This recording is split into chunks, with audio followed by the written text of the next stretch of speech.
Today, it's a bit different on the mass testing site at Liverpool's exhibition centre, as the armed forces deliver training, not tests, to the public. Sectioned into stations, each one has personnel teaching NHS staff, city council workers and volunteers how to administer the rapid turnaround lateral flow tests and record the results.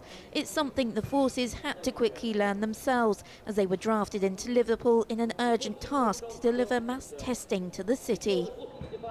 It was quite a quick flash to bang, so having arrived in the Liverpool area on the Thursday morning, we were delivering the sites, having been trained by the Friday lunchtime.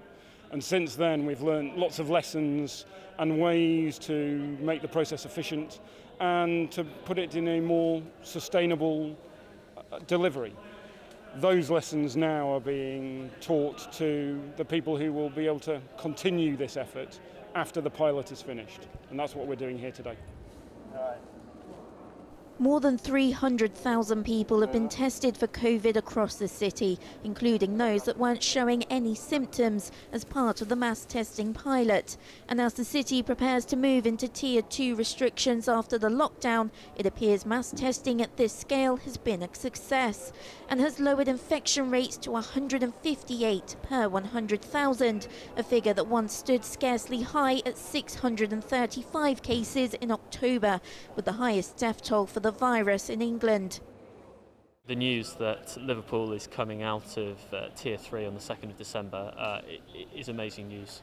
And I'm incredibly proud of everyone who's taken part of this and also the people who've come in for tests, because I think it proves that this itself has played a key role in bringing that down.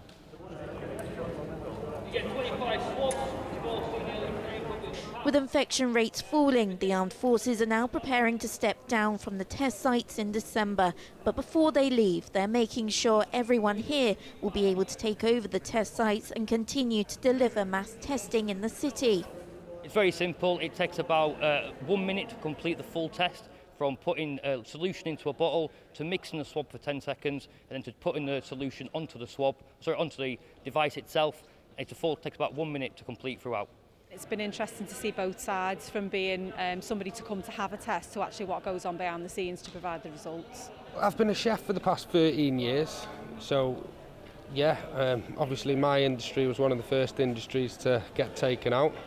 So yeah, I got to look for work, so luckily enough I found onto a testing site, and now we're going to do a different testing site somewhere in Liverpool. It is an easy test to do. I've been working at a COVID site now since April, and the tests have changed several times over that time. This is a much simpler test than we started with, and the way the Army have explained it is very easy for us. It's very simple for anybody to follow.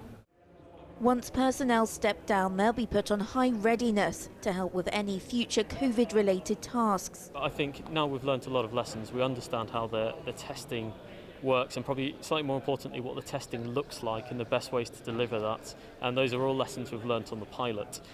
So I think if there was a second task that we were to deploy on, actually we'd go into it with slightly more kind of sight and understanding of what it looked like, so I think it would be slightly different.